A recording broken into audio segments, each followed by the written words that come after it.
Sobat Dunia Donghua, kita berjumpa kembali. Tanpa berlama-lama mari kita lanjutkan ceritanya. Saat Yuan Qianyu memimpin anak buahnya pergi, suara diskusi terdengar lagi di aula. Dalam beberapa tarikan napas, Master Pulau Bersalju mengeluarkan beberapa perintah, menyesuaikan penyebaran tempur Pulau Bersalju, merumuskan tindakan balasan, dan mempersiapkan putaran pengepungan dan penindasan berikutnya. Setelah semua orang minta diri, aula itu ditinggalkan sunyi dan sunyi. Beberapa pejabat tinggi kemudian berunding dengan tenang, mengungkapkan pikiran mereka. Yuan Qianyu ini sungguh licik.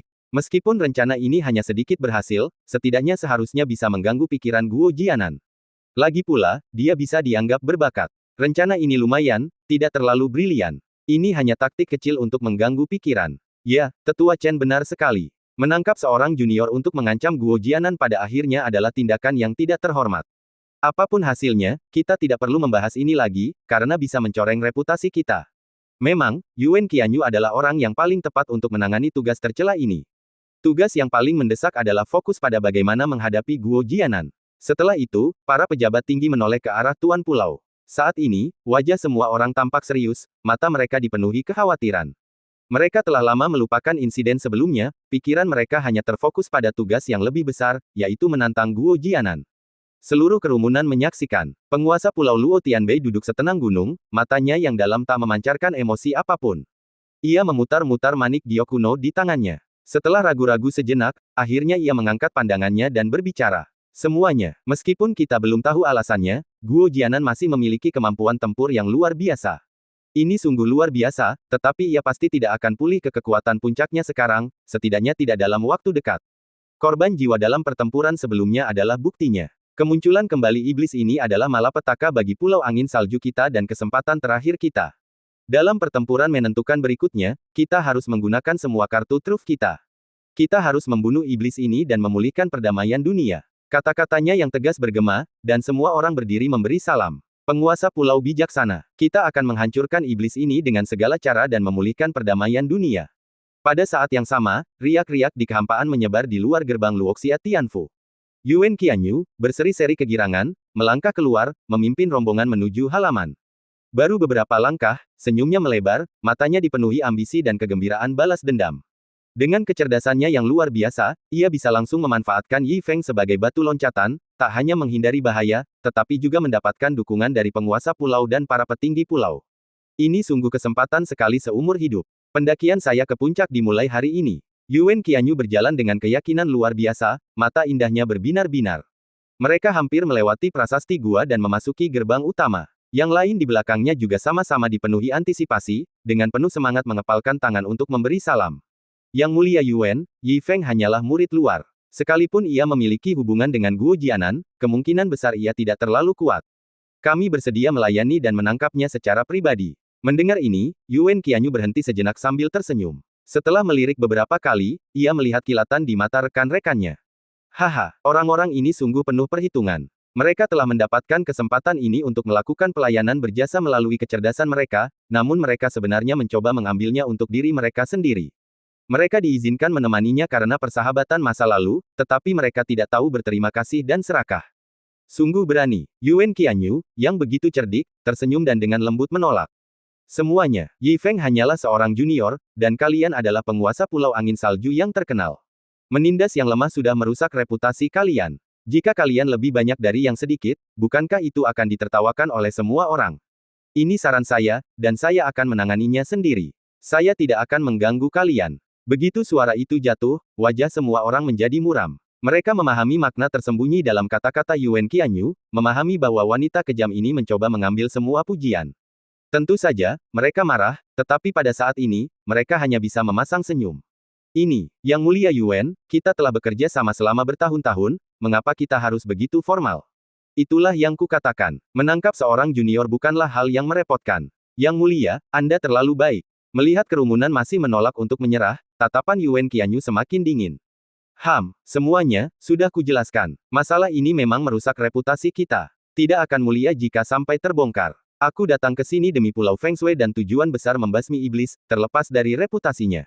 Ini perintah dari Tuan Pulau. Tidak perlu mengatakan apa-apa. Jika ada sedikit saja kesalahan, apakah Anda sanggup menanggung akibatnya? Ia segera menggunakan wewenang Tuan Pulau, menyebabkan keheningan yang mencekam. Semua orang menatap dengan kaget selama beberapa napas sebelum akhirnya menyerah. Anda, baiklah, baiklah. Yang Mulia Yuan begitu saleh. Beraninya kami mengganggu Anda. Selamat tinggal. Melihat kerumunan pergi dengan marah, ekspresi kebencian mereka menolak untuk berbicara, senyum Yuan Qianyu semakin dalam. Selama Yi Feng tertangkap, ia akan menjadi penyumbang besar bagi Pulau Feng Shui. Di masa depan, ia pasti akan dihargai oleh penguasa pulau, dan kesuksesannya sudah di depan mata. Dalam menghadapi hal sebesar ini, harga diri dan reputasi bukanlah apa-apa. Kelompok orang ini juga tahu untung ruginya, tetapi mereka tidak bisa melepaskan harga diri mereka, dan mereka takut pada otoritas penguasa pulau. Mereka ingin melakukannya tetapi tidak berani melakukannya. Mereka hanya bisa bersikap tidak kompeten dan marah. Mereka benar-benar sekelompok orang munafik. Sampah-sampah ini ditakdirkan untuk tidak memiliki kesempatan untuk bangkit. Melihat bahwa tidak ada yang akan mengganggu mereka lagi, mata Yuan Qianyu penuh dengan kegembiraan, dan dia melangkah masuk dengan tidak sabar. Memasuki halaman, berjalan melewati petak bunga yang teduh, dia melihat Yi Feng duduk santai di meja batu sambil minum teh. Jelas, bencana akan datang, tetapi anak laki-laki ini masih belum menyadarinya. Dia tenggelam dalam kebanggaan memiliki pendukung dan berpura-pura acuh tak acuh. Dia benar-benar tidak tahu bagaimana hidup atau mati. Kebodohan anak ini pula ia memberi dirinya kesempatan besar untuk berkontribusi. Senyum Yuan Qianyu semakin lebar, lengkungan licik terukir di bibir merahnya. Hehe, Yi Feng, aku di sini atas perintah Tuan Pulau untuk menangkapmu, dasar bodoh. Kenapa kau tidak menyerah saja? Tawa menggema di halaman. Yi Feng berbalik, sorot matanya terkejut. Ia sedang menyesap teh, menunggu kabar dari Su Qingyuan, masih memikirkan rencana masa depannya, ketika bibinya yang kejam itu tiba-tiba muncul. Ini menghemat banyak waktu. Yi Feng menepuk pahanya dan berdiri, menyeringai. Hai, kau datang tepat waktu. Melihat penampilan yang kurang ajar ini, tubuh Yuan Qianyu bergetar karena tawa. Hahaha, Yi Feng, kau benar-benar mencari mati. Dengan aku di sini, bagaimana mungkin semut sepertimu bisa bertahan? Ini gerbang luar Pulau Feng Shui. Apa Guo Jianan benar-benar akan menyelamatkanmu? Aku sarankan kau jangan. Sebelum kata-kata puas itu selesai, Yi Feng sudah terlalu malas untuk mendengarkan. Sebuah tamparan langsung menghantamnya. Terkejut. Begitu cepat. Dengan satu suara, Yuan Qianyu merasakan kekuatan mengerikan menghantamnya bahkan sebelum ia sempat melihat gerakan itu. Penglihatannya menjadi gelap, dan ia langsung terbanting ke tanah, kepalanya berdenyut-denyut. Butuh waktu yang tak diketahui. Yang Mulia yang Maha Kuasa dan menakjubkan itu akhirnya pulih, merangkak berdiri. Ia duduk di tanah, kebingungan. Ia merasakan ki dan darah yang melonjak di dalam tubuhnya, tetapi betapapun ia mengerahkannya, ia tidak dapat mengerahkan satupun kekuatan Dao untuk menyembuhkan lukanya. Ia benar-benar tercengang. Ia menatap Yi Feng lagi, tercengang. Kau, bagaimana kau bisa sekuat itu? Hanya dengan satu gerakan, ia tak berdaya, terluka parah, kultivasinya hancur total. Perbedaan yang mengerikan. Yuan Qianyu tak percaya seorang junior bisa memiliki kekuatan seperti itu. Ia tak bisa menerimanya. Ia pikir junior ini, yang sedikit beruntung, begitu kuat. Apa dia semut itu? Menatap sosok Yi Feng yang tak bergerak, ia tiba-tiba merasakan gelombang kepanikan, sedikit ketakutan dan keterkejutan di matanya. Ia menatap tajam beberapa kali, namun tak dapat memahami tingkat kultivasinya. Pakaiannya yang polos tetap tak berubah, ketenangannya seperti sebelumnya. Penampilannya, yang biasa saja seperti saat pertama kali mereka bertemu, kini membangkitkan rasa tertindas yang tak tertandingi, mengejutkan Yuan Qianyu hingga tak sadarkan diri. Dibandingkan dengan kehancuran luar biasa yang telah ia alami, Yi Feng tetap sangat tenang, duduk dan berbicara dengan tenang. Kau datang tepat waktu. Kau menjebakku tadi, dan aku ingat itu.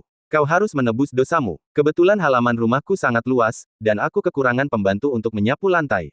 Kau yang akan membersihkan rumah ini mulai sekarang. Setelah selesai berbicara, mata indah Yuan Qianyu terbelalak. Ia adalah dewa tertinggi Pulau Feng Shui, dewi dengan pangkat tertinggi sejak masa mudanya, bahkan dihormati oleh penguasa pulau. Sosok yang ditakdirkan untuk terkenal, namun diperlakukan layaknya pelayan. Penghinaan. Ini benar-benar penghinaan. Wajah Yuan Qianyu berubah pucat dan merah, giginya terkatup rapat saat ia mengepalkan jari-jarinya yang seputih giok. Apa? Kau, beraninya kau membiarkan dewa ini? Ia baru setengah jalan berbicara ketika ia tak berani melanjutkan. Yi Feng menoleh ke belakang dengan acuh tak acuh, alisnya sedikit berkerut, dan aura mengerikan, bagaikan runtuhnya langit dan bumi, melonjak keluar, seolah-olah gunung yang menjulang tinggi di atas langit dan bumi. Kematian hanya dalam sekejap jari. Mengerikan. Pria ini benar-benar luar biasa kuatnya. Kekuatan ini sebanding dengan penguasa pulau yang tak terduga, dan ia sama sekali bukan tandingannya. Wajah Yuan Qianyu memucat karena terkejut. Ia menggertakkan gigi dan menundukkan kepala, menahan penghinaan dan menolak untuk berbicara lagi. Ia tak pernah membayangkan Yi Feng bisa sekuat ini. Orang terkutuk ini, begitu kuat, namun ia berpura-pura rendah hati, bahkan sampai menyusup ke sekte luar untuk menyembunyikan keberadaannya. Sungguh licik. Ia begitu ceroboh kali ini. Dalam hasratnya untuk menangkap pria ini dan mengklaim jasanya, ia mengabaikan identitas Yi Feng. Ia adalah keturunan Guo Jianan, bukan orang biasa, bagaimana mungkin ia hanya seekor semut.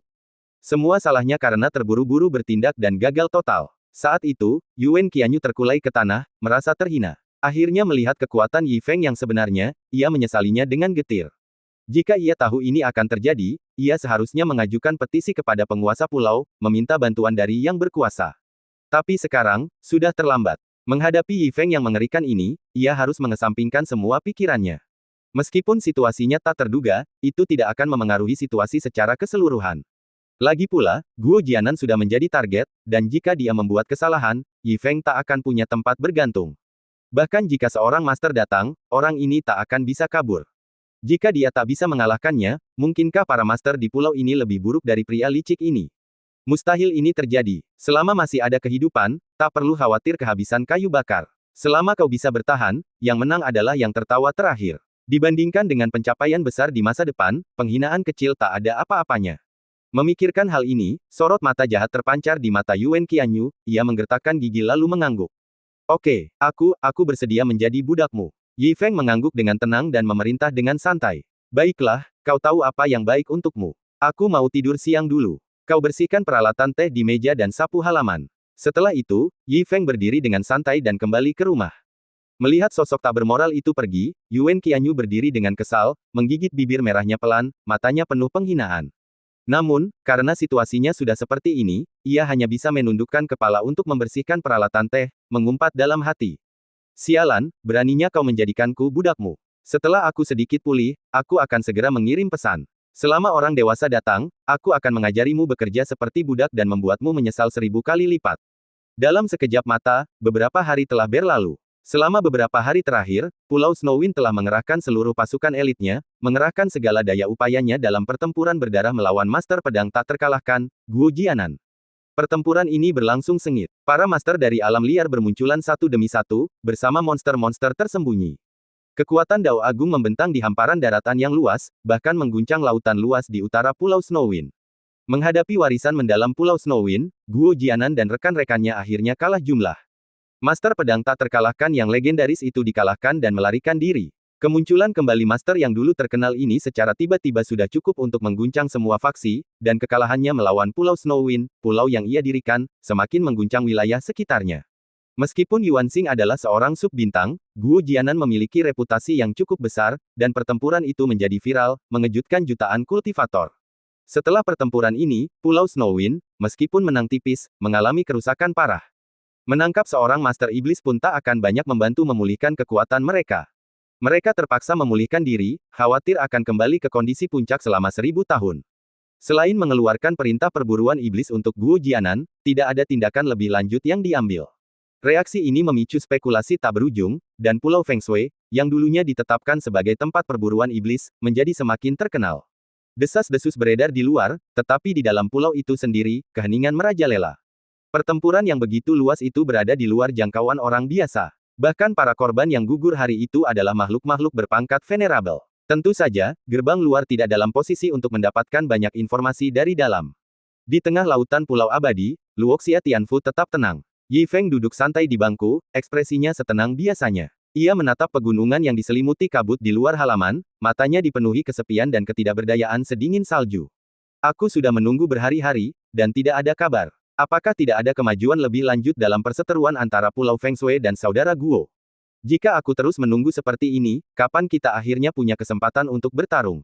Berhari-hari, Yi Feng menikmati hidup sebagai tuan tanah, dilayani oleh bibinya yang sudah tua. Hari-harinya santai dan nyaman, tetapi kebosanannya begitu hebat sehingga selera makannya hampir hilang.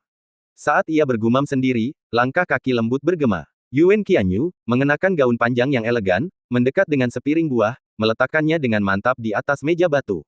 Kemudian, dengan membungkuk dan mengangguk lembut, ia mengumumkan, ini buah spiritual hari ini. Silakan dinikmati, Tuan. Wanita tua itu cukup pengertian, tampak menyesal. Yi Feng mengangguk ramah. Ya, lumayan. Buah-buahan ini terlihat segar. Kau semakin profesional sebagai pelayan. Sapu halaman, lap meja dan kursi, lalu kau bisa istirahat sebentar. Ia benar-benar memperlakukan dirinya seperti seorang pelayan. Bocah nakal ini, sungguh masalah besar. Yuan Qianyu mengepalkan jari-jarinya yang sehalus batu giok di balik lengan bajunya, senyum lembut tersungging di wajahnya. Ya, ia bukan orang yang mudah diremehkan, ia mengerti prinsip tunduk di bawah atap orang lain. Sehina apapun, selama ia mampu bertahan, ia akan menjadi pemenang di masa depan. Dengan begitu, ia bisa membalas penghinaan di masa lalu dan bahkan mungkin mendapatkan apresiasi dari penguasa pulau. Demi rencana besarnya, Yuan Qianyu menanggung kesulitan demi kesulitan. Bahkan di saat-saat terhina ini, ia tak pernah lupa mencari tahu kebenarannya. Sambil mengangguk setuju, ia bertanya dengan santai. Tuan Yi, Anda membalas kejahatan dengan kebaikan. Saya sangat malu. Sikap Anda tidak biasa. Kudengar Anda dan Tuan Guo dibebaskan dari penjara penindasan iblis bersama-sama. Saya yakin Anda memiliki hubungan dekat dengannya. Ini jelas bukan sekadar kenalan biasa, kan? Sanjungan itu begitu alami, terdengar seperti seorang pakar berpengalaman. Yi Feng tidak terlalu mempermasalahkannya dan menjawab dengan santai. Ya, kita memang ada hubungannya. Hati Yuan Qianyu mencelos mendengar ini, berpikir bahwa memang seperti dugaannya.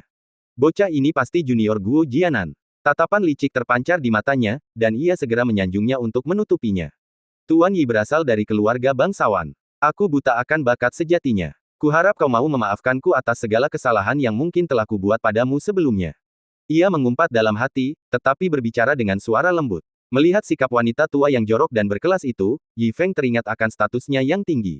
Lagi pula, ia seorang bangsawan, jadi seharusnya ia tahu beberapa informasi orang dalam. Memikirkan hal ini, Yi Feng mengambil kesempatan untuk bertanya. Apakah kau tahu tentang perseteruan antara Pulau Feng Shui dan Guo? Tuan Guo, bagaimana situasinya sekarang? Pertanyaan ini benar-benar menusuk hati. Awalnya, ia seharusnya menjadi anggota eselon atas, mengemban tugas untuk berurusan dengan Guo Jianan, menggunakan kesempatan ini untuk membuat namanya dikenal dan naik ke puncak. Siapa sangka kecerobohannya akan menjadi bumerang, menyebabkan kemunduran, dan sekarang ia hanya menjadi pelayan biasa. Jika kabar ini sampai tersiar, bagaimana ia bisa bertahan hidup di Pulau Feng Shui? Bocah ini jelas telah menghajarnya sampai hancur total, dan sekarang ia bahkan tidak bisa berkomunikasi, jadi bagaimana mungkin ia tahu apapun? Ia hanya menabur garam di luka, menanyakan pertanyaan yang sudah ia ketahui. Brengsek, wajah Yuan Qianyu terukir malu, dan senyum paksanya kehilangan kealamiannya. Ini, maafkan saya, Tuan. Saya berpangkat rendah dan rendah hati, jadi saya tidak tahu apa-apa tentang hal-hal ini. Saya sedang membersihkan rumah beberapa hari terakhir ini, jadi bagaimana mungkin saya tahu apa-apa? Mendengar ini, Yi Feng melambaikan tangannya dengan kecewa. Ah, kau sama sekali tidak baik-baik saja. Lupakan saja, lupakan saja. Aku tidak akan mempermalukanmu. Kau hanya cocok untuk bersih-bersih, jadi menanyakan hal-hal penting ini tidak ada gunanya. Pergi berburu nanti. Aku ingin suasana baru untuk makan malam. Menangkap buruan, ya. Mendengar ini, urat-urat di dahi Yuan Qianyu hampir pecah. Ia adalah seorang bangsawan yang bermartabat, seorang wanita cantik dengan potensi untuk naik tahta tertinggi di masa depan, namun konon ia hanya memiliki kualifikasi seorang dayang, dan telah berulang kali ketahuan. Ini sungguh penghinaan yang luar biasa. Jika aku tidak membalaskan dendam ini, aku bukan manusia. Namun, situasinya sedemikian rupa sehingga dia hanya bisa menggertakkan giginya, mengangguk, dan mundur. Ya, mohon tunggu sebentar, Tuan. Saya akan melakukan yang terbaik.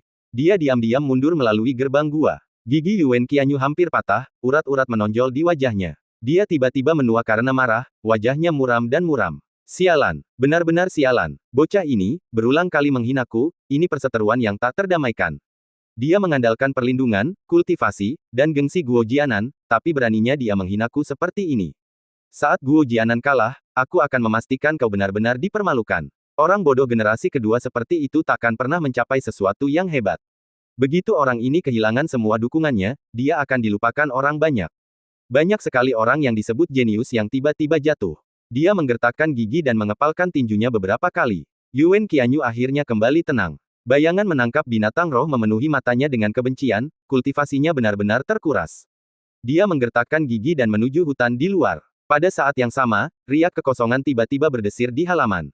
Yi Feng duduk, bingung, dan bergumam kaget. Kembali secepat ini. Sepertinya bibi ini masih berguna. Ketika pendatang baru itu melangkah keluar dari riak, dan wajah lelaki tua itu muncul, mata Yi Feng melebar, dan dia berdiri dengan terkejut. Saudara Guo, aku sedang memikirkanmu, dan kau ada di sini, sungguh kebetulan. Pendatang baru itu adalah Guo Jianan. Meskipun tampak sedikit lelah, kerutan di wajahnya telah memudar, seolah-olah ia telah menjadi lebih muda. Yi Feng mengenali pria tua ini sekilas dan buru-buru menuangkan teh dan mengundangnya. Saudara, silakan duduk dan cicipi teh yang kuseduh. Mendengar suara itu, Guo Jianan mengepalkan tinjunya dan perlahan mendekat lalu duduk. Terima kasih, Saudara Yi. Setelah duduk, ekspresi pemuda itu agak serius, gerakannya kaku. Ia tidak mengangkat cangkir tehnya atau berbasa-basi, tampak sibuk. Melihat ini, Yi Feng bertanya dengan rasa ingin tahu. Saudara Guo, ada apa denganmu? Kudengar Pulau Feng Shui mengirim orang untuk menangkapmu, tetapi kau tampaknya tidak terluka parah. Tidak serius, kan? Mendengar ini, Guo Jianan menggenggam tinjunya dengan rasa terima kasih dan mengangkat matanya dengan susah payah. Terima kasih, Saudara Yi, atas perhatianmu. Situasi antara Pulau Feng Shui dan aku telah mencapai titik yang tak bisa dikembalikan. Sungguh memilukan. Meskipun aku baik-baik saja, aku tidak akan pernah melupakan ini. Yi Feng sedikit mengernyit mendengar kata-kata tegas itu. Tidak bisa kembali. Saudaraku, kaulah yang mendirikan Pulau Feng Shui. Bagaimana bisa berakhir seperti ini? Apa alasannya? Secara logika, Guo Jianan adalah pendiri dan, bagaimanapun juga, ketua pertama. Sekalipun ia kehilangan kekuasaannya, ia seharusnya memiliki reputasi dan prestise, dan takkan berakhir seperti ini. Sekarang, setelah akhirnya melihat cahaya matahari kembali, ia diburu oleh kekuatan yang ia dirikan. Sungguh memilukan. Melihat tatapan prihatin Yi Feng, Guo Jianan mengepalkan tangannya dengan rasa syukur. Kenangan berkelebat di matanya, dan ia mendesah. Ah! Saudaraku Yi, maafkan aku, ini cerita yang panjang. Puluhan ribu tahun yang lalu, sahabatku Luo Tianbei dan aku mencapai kesuksesan besar dalam kultivasi kami. Kami mendirikan Pulau Feng Shui untuk melawan iblis, berharap dapat membina generasi elit masa depan. Tanpa diduga, seiring berjalannya waktu, ambisi kami berbeda drastis, yang menyebabkan perseteruan sengit. Luo Tianbei meracuniku di sebuah perjamuan dan menyegelku di penjara penindas iblis. Permusuhan di antara kita hanya bisa diselesaikan melalui pertarungan hidup mati. Yi Feng juga geram mendengarnya. Luo Tianbei itu benar-benar meracuni temannya. Sungguh tercela. Pantas saja dia menuduhmu bersekongkol dengan iblis. Kurasa dialah iblis yang sebenarnya. Guo Jianan tertegun mendengar kata-kata itu, lalu tertawa terbahak-bahak. Hahaha, kau jelas sekali tentang rasa terima kasih dan dendam. Saudara Yi benar-benar orang yang berkarakter. Setelah tersenyum dan memujinya, mata Guo Jianan dipenuhi haru. Sayangnya, meskipun Luo Tianbei dan aku berseteru hidup mati, dia bukan iblis. Konflik di antara kita sampai pada titik ini hanya karena perbedaan sudut pandang. Sejujurnya, kami berdua mendirikan Pulau Feng Shui karena iblis-iblis itu terlalu kuat. Kami tahu kami jauh dari mampu melawan mereka sendirian. Itulah sebabnya kami mencari orang-orang yang sepemikiran, menaruh harapan pada generasi muda, dan bersedia menginvestasikan sumber daya dan upaya dalam membina individu-individu berbakat, berharap suatu hari nanti kami akan cukup beruntung untuk membina sosok yang tak tertandingi. Sayangnya, Luo Tianbei terlalu keras kepala. Dia selalu percaya bahwa hanya kita, para kultivator manusia, yang bisa dipercaya. Iblis dan makhluk laut berada di luar ras kita dan pasti memiliki motif tersembunyi. Di matanya, orang-orang luar ini sama seperti monster, dan harus diseret dan dimusnahkan. Mendengar ini, Yi Feng mengerutkan kening bingung. Tidak semua orang asing itu jahat. Bagaimana mungkin kita menghajar mereka semua begitu saja? Meskipun Yi Feng memiliki pengalaman terbatas, dia telah bertemu beberapa orang asing, seperti teman-teman yang saleh seperti Gui Wanhai. Meskipun dia berasal dari klan laut, karakternya sempurna. Bagaimana mungkin mereka semua jahat? Gagasan bahwa klan kita sendiri adalah yang tertinggi terlalu sempit. Guo Jianan langsung bertepuk tangan, menyetujui kata-kata sederhananya. Saudara Yi, kau benar sekali. Kau punya wawasan yang luar biasa. Sepertinya kita benar-benar sejiwa. Awalnya aku juga berpikir begitu. Entah aku pernah mendengar atau berinteraksi dengan orang asing, ada banyak pejuang yang saleh yang melawan iblis. Menurut pendapatku, iblis itu sangat kuat. Strategi terbaik adalah menyatukan semua kekuatan kita untuk melawan mereka. Jika berbagai klan terus berjuang demi kepentingan pribadi, itu hanya akan memberi iblis kesempatan untuk mengeksploitasi. Jika mereka dikalahkan satu persatu, bukankah itu bencana? Yi Feng mengangguk pelan, sorot matanya tampak lega. Saudara Yi, kau memang bijaksana. Menghadapi musuh yang tak terkalahkan, satu-satunya cara kita bisa hidup berdampingan dan sejahtera bersama adalah dengan mengesampingkan dendam pribadi dan bersatu. Pikiran dan pandangan ke depan seperti ini sungguh mengagumkan. Guo Jianan ketakutan mendengar pujian itu dan mengepalkan tinjunya berulang kali. Saudara Yi, kau sangat baik, sangat baik. Sebenarnya, aku belum mencapai apapun yang signifikan. Aku hanya punya ide, jadi aku bergabung dengan beberapa teman lama, termasuk Yang Mulia Pohon, untuk membahas tujuan besar melawan iblis. Aku berharap bisa memilih anak-anak muda berbakat untuk berlatih di Pulau Angin Salju. Aku tak pernah membayangkan kepicikan Luo Tianbei, sampai-sampai gila. Dia mengaku sebagai orang yang adil, tetapi dia memanfaatkan sebuah perjamuan untuk meracuni kami dan menyegel kami di penjara penindas iblis. Dunia gelap itu, yang konon merupakan penjara bagi iblis, telah menjadi takdir kami para pejuang melawan iblis. Dan Luo Tianbei, yang selalu mengaku menegakkan keadilan, telah mengasingkan diri di Pulau Angin Salju, berkultivasi. Tak ada iblis lain yang disegel di penjara penindas iblis selama puluhan ribu tahun, seolah-olah kami satu-satunya iblis. Ironis sekali. Mendengar ini, Yi Feng akhirnya mengerti segalanya. Seorang teman yang berjuang melawan iblis dengan penuh semangat ternyata berkomplot melawannya. Tak seorang pun bisa membayangkan ini. Sungguh tak terduga. Setelah mengabdikan seluruh hidupnya untuk kemanusiaan, ia direduksi menjadi apa yang disebut iblis. Ketidakadilan ini tak tertahankan. Yi Feng, yang murka, mengangguk dengan sungguh-sungguh. Perseteruan ini benar-benar pertarungan sampai mati. Kau berutang pada Luo Tianbei untuk mencari keadilan. Saudara Guo, ku dengar sebelumnya bahwa Pulau Feng Shui sedang mengumpulkan pasukan untuk mengepungmu. Sekarang setelah kulihat kau baik-baik saja, aku lega. Jika kau menghadapi kesulitan di masa mendatang, pastikan untuk mengatakan yang sebenarnya.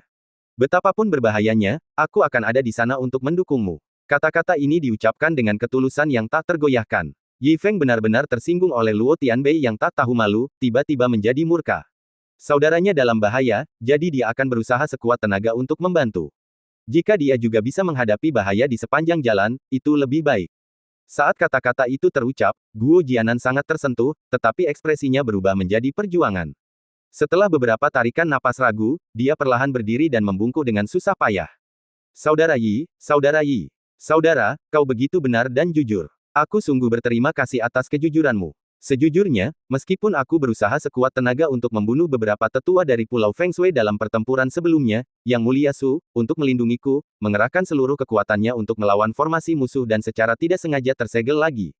Mata Yi Feng terbelalak mendengar ini. Apa? Saudara Su ditangkap oleh mereka. Guo Jianan merendahkan dirinya lebih rendah lagi, wajahnya penuh malu. Benar, Master Pohon Su tersegel oleh formasi 10 orang Pulau Angin Salju, dan aku juga sedikit terluka. Meskipun aku telah menyerap cukup banyak ki dan darah, itu belum sepenuhnya dimurnikan, dan kekuatanku belum pulih sepenuhnya. Menyelamatkannya di luar kemampuanku. Awalnya, perseteruan ini adalah urusan pribadi kita. Aku lebih baik mati daripada merepotkan saudara Yi. Tapi sekarang Master Pohon Su terluka, aku benar-benar tak berdaya. Setelah itu, Guo Jianan berlutut, mengepalkan tinjunya erat-erat. Saudara Yi, aku dengan berani memintamu untuk menyelamatkan Master Pohon Su. Jika kau bisa menyelamatkannya, aku bersedia melakukan apapun untukmu. Nada suaranya yang gelisah dan gelisah mengejutkan Yi Feng, membuatnya merasa campur aduk. Sementara itu, Yuan Qianyu, yang baru saja kembali dengan makhluk rohnya, juga berdiri di ambang pintu. Saudara Yi, Master Pohon Su, bingung, ia mengintip ke halaman, hanya untuk melihat seorang lelaki tua berlutut menyamping, tongkat eboni kunonya teronggok di tanah. Ia memancarkan aura yang tak tertandingi.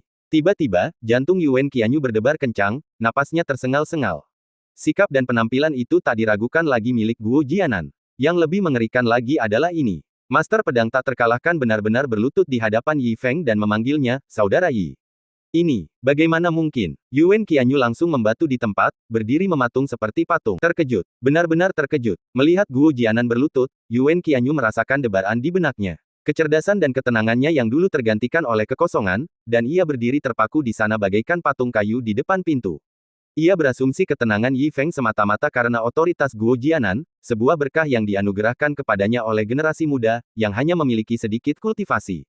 Ia membenci anak ajaib generasi kedua seperti itu. Ia tak pernah membayangkan, Yi Feng bahkan bukan seorang junior, tetapi dipanggil kakak oleh Guo Jianan. Sungguh tak dapat dipercaya bahwa kultivator fana tak dikenal ini memiliki kekuatan sebesar itu, bahkan master pedang tak terkalahkan pun harus berlutut memohon. Siapakah dia, dan apa identitas aslinya? Rasa terkejut menyapu Yuan Qianyu bagai ombak, napasnya tersendat. Saat ini, ia tak berani mengucapkan sepatah kata pun, merasa sangat tidak berarti. Semua rencananya sia-sia, tetapi ia tak pernah membayangkan bahwa Yi Feng, yang ia benci, bisa begitu cakap. Yang lebih menakutkan lagi, terlepas dari berat badan dan statusnya, ia berhasil tetap bersembunyi di dalam gerbang luar. Kelicikannya sungguh mengerikan. Kecerdasannya dulu tampak begitu konyol jika diingat kembali. Yuan Qianyu berdiri dengan bodoh di pintu, seluruh tubuhnya membeku. Ia menatap kosong ke arah dua orang di halaman, tak berani berpikir lagi, tiba-tiba menjadi sangat patuh. Ia menggenggam erat ayam roh di tangannya, seolah-olah itu adalah tali penyelamat. Di hadapan sosok seperti itu, tipu muslihat kecilnya mungkin sudah terbongkar sejak lama. Ia selalu mengabaikannya karena rasa jijik. Hanya dengan melayaninya sepenuh hati mulai sekarang, mungkin ia bisa menyelamatkan hidupnya. Di bawah tatapan cemasnya, Yi Feng tercengang ketika melihat saudaranya tiba-tiba berlutut dan memohon bantuan. Baru setelah mendengar kata-kata itu, ia tersadar dan membantu Guo Jianan berdiri. Saudara Guo, mengapa kau melakukan ini? Jika saudara sudah dalam kesulitan, aku pasti akan membantunya. Sikap kemurahan hatimu seperti itu agak tidak baik. Guo Jianan perlahan dibantu berdiri, matanya dipenuhi emosi yang lebih besar. Perseteruannya dengan Pulau Feng Shui ditakdirkan untuk berkobar sampai mati. Melibatkan orang lain bisa berakibat fatal. Bahkan jika seseorang menolak permintaan bantuannya, itu wajar saja. Saat itu, saudara Yi setuju tanpa ragu, bahkan menghadapi seluruh Pulau Feng Shui. Demi keselamatan temannya, tidak ada bahaya yang akan membuatnya gentar. Sungguh benar, Guo Jianan buru-buru membungkuk lagi, air mata menggenang di matanya. Saudara Yi, kebenaranmu begitu agung. Kami akan mengingatnya seumur hidup kami. Meskipun lebih tua, saudara ini sangat setia. Mungkin karena pernah diracuni dan dikhianati di masa lalu, ia sangat menghargai persaudaraan. Senang sekali bisa mengenalnya. Yi Feng tersenyum, menepuk bahunya, lalu bertanya. Kita sudah bersaudara, teman dekat, jadi tak perlu formalitas seperti itu. Apa kau tahu kemana mereka membawa saudara Su? Ayo kita berangkat menyelamatkannya sekarang, untuk mencegahnya dari bahaya. Guo Jianan mengangkat matanya dan mengangguk, ekspresinya tegas. Saudara Yi benar sekali. Aku sudah tahu. Mereka telah menyegel kultivasi Guru Su dan memenjarakannya di hutan bulan merah terlarang di belakang Istana Surgawi. Kemungkinan besar mereka sedang menyiapkan penyergapan. Ia berhenti sejenak, matanya terukir kekhawatiran, seolah ia takut Yi Feng mungkin dalam bahaya. Jika ada yang salah, ia akan menyesalinya seumur hidup. Mata Yi Feng berkilat ketakutan. Penyergapan. Jika memang ada jebakan maut, itu akan luar biasa. Tanpa menunggu saudaranya selesai, Yi Feng menjawab. Tidak ada waktu untuk disia-siakan. Ayo kita berangkat sekarang untuk menyelamatkan saudara Su. Kata-katanya dipenuhi tekad yang kuat, dan ia melangkah maju dengan tangan di belakang punggungnya, ekspresinya tak terkalahkan. Guo Jianan langsung tercengang, dan kepercayaan dirinya tumbuh. Dengan bantuan saudara Yi, ia yakin memiliki peluang sukses yang besar. Ia segera melambaikan lengan bajunya, membersihkan kekosongan. Di atas Pulau Feng Shui, Istana Surgawi yang suci menjulang tinggi selama puluhan ribu tahun, menghadap pulau-pulau tak berujung bagai bulan yang terang benderang. Pulau raksasa tempat Istana Surgawi berada sungguh megah dan penuh energi spiritual yang melimpah, tetapi hanya gunung belakang yang sunyi senyap. Cahaya bulan menyinari hutan, memantulkan warna merah darah tanah, tampak memesona sekaligus menyejukkan. Inilah area terlarang Pulau Feng Shui, hutan bulan merah. Tak bernyawa dan sunyi. Pada malam bulan purnama ini, beberapa sosok berjalan keluar dengan aneh, dengan senyum kelam di mata mereka. Pemimpinnya berdiri di tepi hutan, perlahan mengelus jenggotnya. Terima kasih atas kerja keras kalian, semuanya. Iblis pohon itu telah ditundukkan oleh formasi 10 arah yang sunyi, kultivasinya tersegel. Sekarang terperangkap di hutan bulan merah, energi dan darahnya terus-menerus diserap. Mustahil baginya untuk melarikan diri. Beberapa rekan mengangguk sambil tersenyum, tetapi hanya seorang pria tua yang tampak khawatir. Yang mulia benar sekali, tapi, kami sudah sepenuhnya siap, dan secara logis, seharusnya tidak ada kesalahan. Tapi jika Guo Jianan tidak berani datang, bukankah itu akan sia-sia? Mendengar ini, senyum pria tua yang memimpin semakin dalam. Tidak, Guo Jianan adalah pria yang sangat setia, dan dia dan iblis pohon memiliki persahabatan yang erat. Jika seseorang menggunakan tubuhnya untuk melindunginya dari formasi, bagaimana mungkin dia bisa lolos sendirian? Itu jelas bukan gaya Guo Jianan. Setelah dia selesai berbicara, para pria tua di kedua sisi juga tersenyum dan sependapat. Benar, Guo Jianan adalah orang yang sangat teliti. Meskipun kultivasi dan bakatnya tak tertandingi, dia selalu kecanduan urusan duniawi dan pasti akan jatuh ke dalam perangkap kita. Yah, gelar Master Pedang tak terkalahkan itu hanyalah sebutan untuk ketangguhannya dalam ilmu pedang. Kalau kita benar-benar ingin menghadapinya, itu mudah saja. Orang-orang di barisan depan saling tersenyum, wajah mereka muram namun penuh pengertian.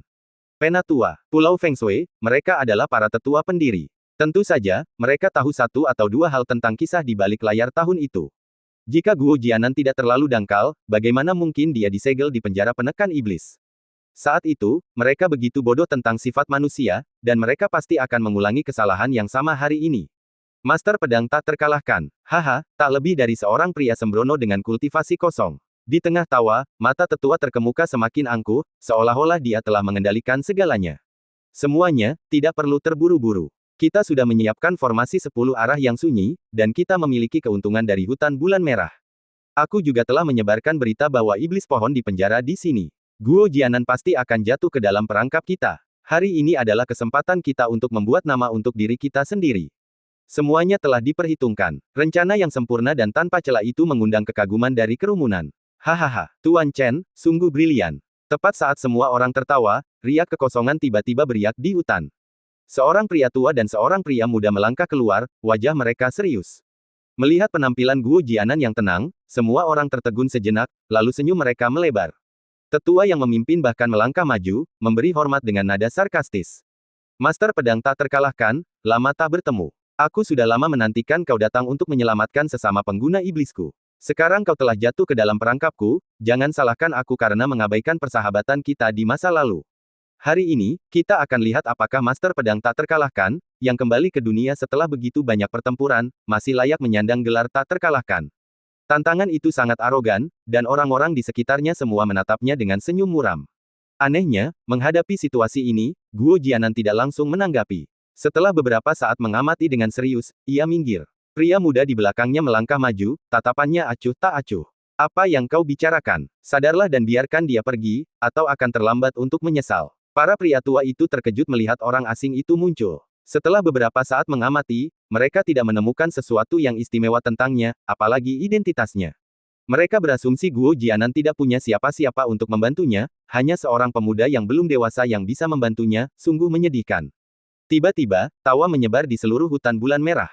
Mengandalkan pertanyaan sok pemuda ini, dia ingin mengintimidasi kita. Setelah semua keributan ini, hanya ada satu pemuda yang bisa ditolong. Sepertinya Master Pedang tak terkalahkan tidak lagi memiliki reputasi seperti dulu.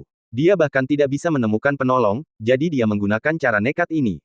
Aku berharap untuk melihat seberapa besar kekuatanmu, tetapi aku tidak menyangka kau akan menggunakan taktik yang begitu membingungkan. Kau mencoba lolos dengan tipuan seperti itu. Sungguh tidak sopan. Guo Jianan, apa kau masih merasa dirimu sama seperti dulu? Sudah terlambat untuk menyesal sekarang. Aku sangat takut. Hahaha. Melihat Yi Feng melangkah maju, para tetua Pulau Angin Salju dan yang lainnya tertawa terbahak-bahak. Situasi terkendali, mencegah siapapun yang benar-benar kuat untuk membuat masalah. Namun, penguasa pulau telah mengeluarkan perintah untuk membunuh iblis, dan para individu kuat di semua pihak cukup cerdik untuk memahami implikasinya.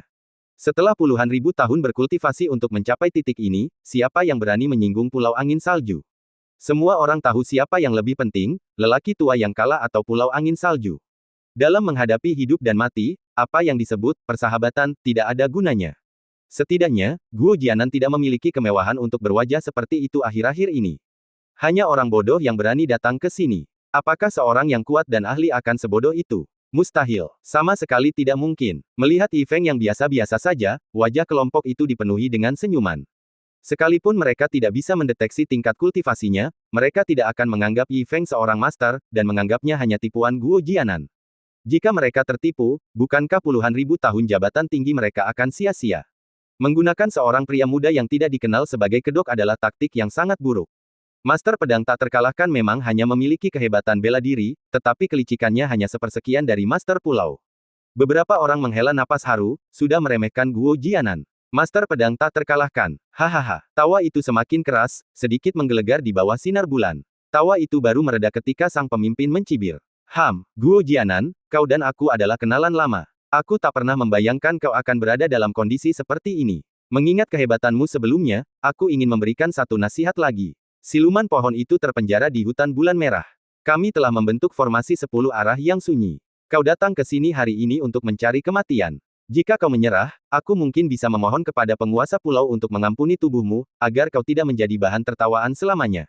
Suaranya yang dingin dan arogan semakin keras, dan semua orang menyaksikan dengan geli. Melihat ini, mata Guo Jianan membeku. Ia menahan amarahnya, menggertakkan gigi, dan mengepalkan tinjunya. Sedikit keseriusan muncul di wajahnya, seolah-olah semuanya tidak berjalan baik. Melihat ekspresi samar itu dari sudut matanya, Yi Feng bertanya dengan bingung. Kenapa kau bereaksi seperti ini? Apakah formasi itu benar-benar sekuat yang mereka katakan? Menyebutmu sebagai tindakan bunuh diri sungguh arogan tak terkira. Lagi pula, saudara Guo adalah sosok legendaris. Bagaimana mungkin dia bisa jatuh semudah itu? Kecuali formasi itu benar-benar mengerikan. Jika memang begitu, itu akan menjadi kesempatan sempurna untuk mati. Yi Feng merasakan sedikit antisipasi. Mendengar ini, Guo Jianan segera mencondongkan tubuh dan mulai menyampaikan pesannya. Saudara Yi, sejujurnya, pemimpin ini dan yang lainnya di depan adalah veteran Pulau Angin Salju. Kultivasi mereka memang tangguh. Menghadapi mereka sekarang memberikan tekanan yang cukup besar, tapi aku tidak sepenuhnya putus asa. Formasi 10 arah sunyi itu memang tangguh, cukup kuat untuk menyegel seluruh kultivasi yang mulia pohon. Aku yakin aku bisa menghancurkannya. Kedua tugas itu tidak terlalu sulit, tetapi jika kita menghadapinya secara bersamaan dan menyelamatkan Yang Mulia Pohon, itu akan sangat sulit. Bahkan aku pun tidak akan bisa lolos tanpa cedera. Seperti kata pepatah, aku kemungkinan besar akan binasa. Mendengar ini, Yi Feng mengumpat dalam hati. Sial, kupikir formasi itu mengesankan, tapi semuanya sia-sia. Melihat ekspresi serius dan sulit saudaranya, dia mengangguk sedikit dan menyampaikan pesannya. Aku mengerti, tapi itu tidak sulit. Karena kau tahu cara menghancurkan formasi, maka masuklah. Aku akan mengurus orang-orang ini. Kita akan berpencar dan kita seharusnya bisa menyelamatkan saudara Su. Mendengar kata-kata tenang ini, kepercayaan diri Guo Jianan melonjak. Pada saat yang sama, Yi Feng mengajukan pertanyaan krusial. Seberapa yakinnya kau? Berapa lama waktu yang dibutuhkan? Guo Jianan terdiam sejenak sebelum menjawab dengan nada hati-hati. Jika aku diberi waktu setengah jam, aku seharusnya 70% yakin bisa menghancurkan formasi ini. Nadanya gugup, kehilangan kepercayaan dirinya yang biasa. Ia buru-buru menjelaskan di tengah kalimat. Saudara Yi, maafkan aku. Aku juga tahu menahan orang-orang ini selama setengah jam cukup sulit. Meninggalkanmu sendirian untuk mengalahkan semua tetua memang tidak baik, tetapi formasi ini terlalu rumit. Kita perlu menemukan inti formasi satu persatu dan melenyapkan 10 kekuatan kuno yang mendalam. Suaranya semakin melemah, dan Guo Jianan merasa malu untuk menghadapinya. Meskipun semua ini benar, semuanya terdengar seperti alasan baginya. Ia menghargai kesetiaan di atas segalanya, dan sekarang, meninggalkan saudara Yi sendirian menghadapi pengepungan musuh yang kuat adalah hal yang sangat memprihatinkan. Bahkan dengan kultivasi saudara Yi yang mendalam, 2 tinju tidak dapat melawan 4 tinju. Menghadapi pengepungan dari begitu banyak tetua, dan harus bertahan selama setengah jam, orang bisa membayangkan betapa sulitnya pertempuran ini. Terlepas dari menang atau kalah, selama saudara Yi bisa bertahan, berita itu pasti akan mengejutkan dunia. Saran saudara Yi lah yang memaksa Guo Jianan untuk setuju. Seandainya orang lain, dia pasti akan menolak, bahkan dengan risiko kematian. Melihat ekspresi gugup saudaranya, Yi Feng mengangguk meyakinkan. Baiklah, lanjutkan. Meskipun setengah jam terasa lama, dia masih punya kesabaran. Demi menyelamatkan saudara Su, menunggu memang tidak ada salahnya. Kata-kata singkat ini semakin menyentuh hati Guo Jianan. Saudara Yi akan menghadapi para pahlawan, namun dia tetap tidak memberikan alasan. Kebenarannya sungguh luar biasa, dan sikapnya begitu mendalam dan tak terduga sehingga tidak ada orang jenius atau orang kuat lain yang pernah saya temui yang dapat menandinginya. Aku bisa mengenal saudara Yi dalam kehidupan ini, dan semua penderitaan di masa lalu tidak layak disebutkan. Setelah mendengar ini, Guo Jianan mengepalkan tinjunya, kata-katanya berubah menjadi tatapan tegas. Dia menghentakkan kakinya dan langsung menyerbu ke hutan bulan merah. Bang! Suara teredam mengikuti, dan sosok secepat kilat menghilang ke dalam hutan. Semuanya terjadi begitu tiba-tiba sehingga para tetua paviliun angin salju yang diam terkejut. Mereka memperhatikan kedua pria itu berdiri di sana, berharap mereka akan menyaksikan pertukaran tuduhan dan upaya bertahan hidup yang penuh canda. Mereka tidak menyangka Guo Jianan begitu tegas, teguh dalam menghadapi hidup dan mati, dan benar-benar menyerbu hutan bulan merah. Serangan mendadak ini sungguh tidak etis. Saat pemimpin itu menyadari apa yang terjadi, mereka sudah pergi. Ia berteriak dengan marah, bajingan. Cepat, buru Guo Jianan. Jangan biarkan dia menyelamatkan iblis pohon. Yang lain, terbangun oleh teriakan itu, mengaktifkan kultivasi mereka untuk mengejar. Namun, Yi Feng, yang telah diabaikan oleh mereka, kini dengan santai mendekat.